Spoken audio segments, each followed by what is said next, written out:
unang araw ko na sa pagtuturo bukas. Paano ko kaya maituturo sa aking mga estudyante ang tungkol sa wika? Naalala ko noon, nahirapan din ako nung una.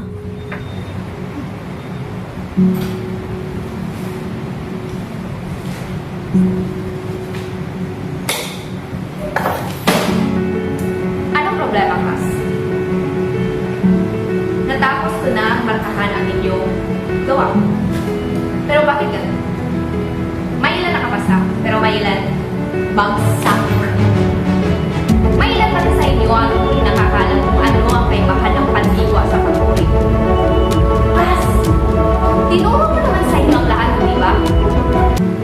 Hindi ba? Opo, ma'am.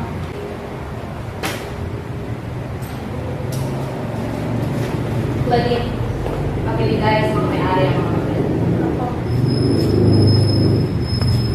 Class, gusto ko kayong tulungan. Pero, bago ko kayong matulungan, dapat matulungan niyo muna yung sarili niyo. Pero, okay lang, hindi pa naman uli ang lahat. Meron pa kayong chance sa final na examinasyon. Pwede pa kayong bumawi. Okay? Kung kailangan nyo humingi ng tulong sa klase nyo, humingi kayo! Walang problema doon. Maasahan ko ba kayo, class? Opo, ma'am. Sige, hanggang sa muli. Paalam at maraming salamat po, Binibini.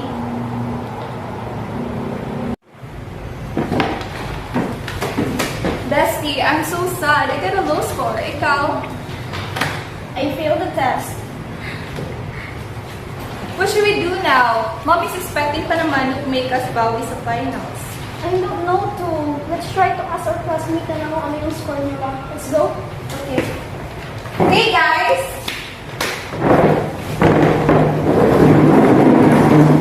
Anong score nyo? Ito, sakto lang. OMG! Ang taas ng scores nyo! Hindi nga eh. Mali ako sa number 5. Napakainis. Perfect na sana.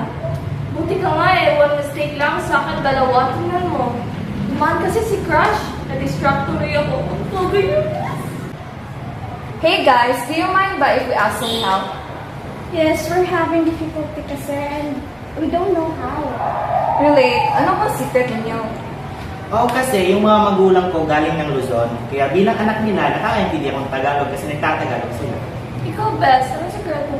Ako naman, mahilig kasi ako manood ng mga teleserye sa television kaya natuto ako at makakaintindi ng Tagalog. Same, Bess. Mahilig din ako manood ng mga teleserye at nagpa-tutor din ako. Ganun ba? Can you teach us kung paano? Sure! Saan ka man nalilito? Here, like mga ganyan. Ah, madali lang to. Madali lang to. Ganito.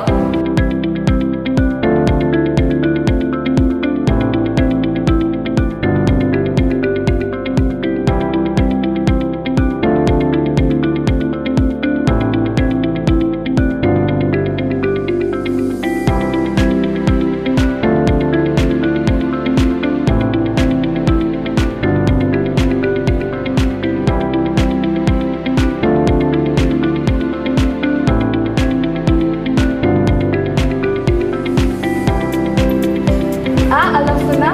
Tama. Yun ang gagawin ko. Aalamin ko muna kung ano ang kinalakihan nilang wika upang malaman kung ano ang pundasyon ng kanilang kaalaman. Tapos, ikokonsidera ko rin ang kapaligiran nila noong sila ay natuto. Tama. Doon ako magsisimula. Kikilalanin ko muna ang aking mga estudyante.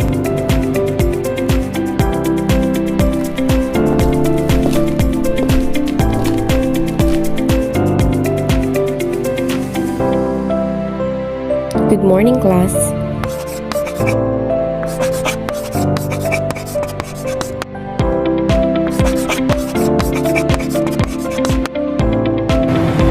Class, tinuro ko naman sa inyo ang lahat, hindi ba? Hindi ba? Opo, ma'am.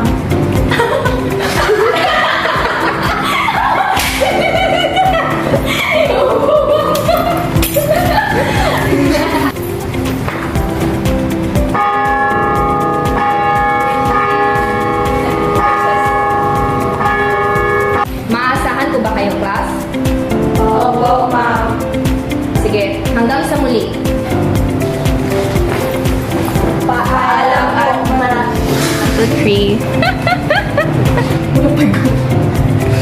Okay.